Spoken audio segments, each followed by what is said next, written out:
Okey, kita tengok contoh pengiraan, soalan pengiraan. So, kita ada 1 litar bateri 6 volt dan 1 mentol. Sekiranya arus 0.7 ampere mengalir selama 1 minit. Okey, 1 minit ni bukan unit SI, kita kena tukar unit SI iaitu saat. So, 1 minit darab 60 lah lagi. Okay, berapakah jumlah tenaga elektrik? E sama dengan V darab I darab T. V kita 6, I kita 0.7 dan T kita 1 minit darab 60 saat. 6 darab 0.7 darab 60 kita akan dapat 252 Joule. Okey, nombor 2, sebatang lampu dilabelkan 240 volt 32 watt. So, ni power rating dia. Hitungkan rintangan lampu. Okey, ada perkataan rintangan diberi kuasa dan volt. Maka kita punya list formula power kita. Kita ada V sama P sama dengan VI, I kuasa 2R, P sama dengan V kuasa 2R. So, kita guna yang bawah sekali ni kerana ada volt, ada rintangan. So, P sama dengan V kuasa 2R. Kita susun semula, kita nak R. Maka V kuasa 2 bahagi P. V kuasa 2 kita 240 kuasa 2 bahagi P 32. So, 240 kuasa 2 bahagi 32, kita akan dapati 1800 ohm.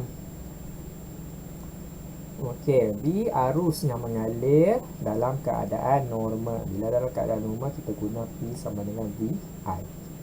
Okey, nak kira arus I sama dengan P bahagi V. P dia adalah 32, voltan dia adalah voltan kerja iaitu 240. Okey, 32 bahagi 240, 0.13 ampere. Okey, tenaga elektrik yang dibekalkan dalam masa 3 jam. 3 jam kita nak tukar SI iaitu saat. Lepas tu jawapan dalam kilojoule. So, tenaga sama dengan PT pun boleh, VIT pun boleh. So, saya nak guna PT lah. P power 32, masa jam 3 jam darab 3600 saat. So, 1 jam 3600 lah.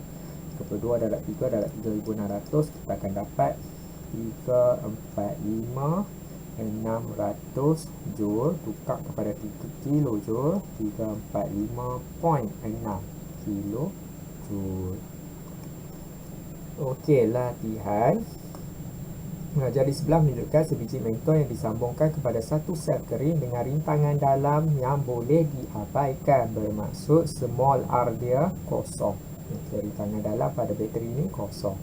Bacaan voltmeter ialah 3 volt. So, bacaan voltmeter 3 volt ni adalah beza keupayaan. Bacaan ammeter dalam litar. So, kita kena hitung bacaan ammeter dalam litar. Diberi rintangan filament 3 ohm. So, rintangan filament ni VR 3 ohm. Rintangan luar dia lah. So, kita ada parameter V dengan R. Tak ada power, tak ada energi, maka kita guna hukum ohm. V sama dengan IR. So, kita suruh kira I sama dengan V bahagi R. So, V kita adalah 3, R kita pun 3, maka 1 ampere. Jadi, cas yang mengalir dalam mentol masa 2 minit. 2 minit unit SI juga nanti. So, charge datang daripada arus. Arus sama dengan kadar pengaliran charge. Bila ada kadar, maksudnya bahagi masa lah. Charge bahagi masa. Suruh kira charge, maka Q sama dengan I darab T. So, I kita kira daripada atas 1. T kita adalah 2 minit darab 60 saat. So, 120 coulomb. Unit bagi charge adalah coulomb. Okey, C, jumlah tenaga elektrik. Tenaga elektrik ditukarkan kepada tenaga haba dalam masa 2 minit. E sama dengan VIT. Okey, nak guna PT pun boleh, tapi P tak diberi dalam soalan, so tak perlulah. Kita guna VIT. So, V kita 3, I kita 1, T kita 2 minit darab 60 saat. Jangan lupa tukar kepada unit SI. Dan jawapan kita adalah 360 Joule. Okey, so sedikit nota. Cos bila ada perkataan kos penggunaan tenaga elektrik, maka dia bergantung kepada tenaga elektrik itu sendiri. Dalam satu tempoh yang tertentu, selalunya 30 hari bermaksud 1 bulan. So, bil elektrik yang sampai di rumah mesti kira ikut 1 bulan, 30 hari. So, unit yang kita akan guna adalah kilowatt jam ataupun dalam bahasa Inggeris kilowatt hour. Apa maksud kilowatt jam ni? Dia datang daripada unit power, kuasa dan unit masa. So, kita tahu power darab time, kuasa darab masa ialah energi, tenaga. So, ini adalah satu unit tenaga. Satu unit tenaga elektrik. So, kalau kita nak kira kos, pastikan unit kita mesti dalam kilowatt jam. Tak boleh dalam unit joule. Okey, latihan. Kuasa output bagi suatu bateri ialah 80 watt. Tentukan tenaga elektrik. Tenaga. Tadi kita bagi kuasa lah yang dibekalkan oleh bateri dalam masa 10 saat. So, soalan suruh cari tenaga elektrik pada masa 10 saat. So, power darab time lah. Power kita 80, time kita 10. So, 800 joule. 2 jam. So, E sama dengan PT 80, 2 jam darab 3.600 saat. So, 80 darab 2 darab 3.600, kita akan dapat 576,000 joule. Kalau tukar dalam kilojoule, 576 kilojoule. Okey, jika kos, so saya nampak ada keyword kos, kita kena guna kilowatt jam ataupun kilowatt hour. 30 sen seunit. Hitungkan kos televisyen LED 600 watt 8 jam.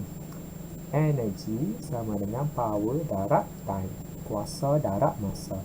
So, kuasa kita ni nak unit kilowatt lah, sebab kilowatt jam kan. So, sekarang dia bagi 600 watt. So, 600 kita kena bahagi dengan 1000. Lepas tu masa kita nak unit jam, memang dia bagi jam, terus dia darab 8. So, 600 bahagi 1000 darab 8, kita akan dapat 4.8 kilowatt jam. Yang ni adalah tenaga, unit tenaga. Kita nak kos, maka kita darab dengan 0.30. Maka 48 darab 0.3, RM1.44 ataupun 144 sen. Yang mana-mana pun boleh. Nak kira dalam ringgit boleh, nak kira dalam sen pun boleh. Okey, B, pembersih vacuum 1 kilowatt selama setengah jam. P sama dengan P darab T 1 kilowatt. Unit mesti kilowatt. Yang sebelah unit mesti jam. Setengah jam bermaksud 0.5. So, 0.5 kilowatt jam. Darab dengan 30 sen. Dan kita akan dapat 15 sen. Okey.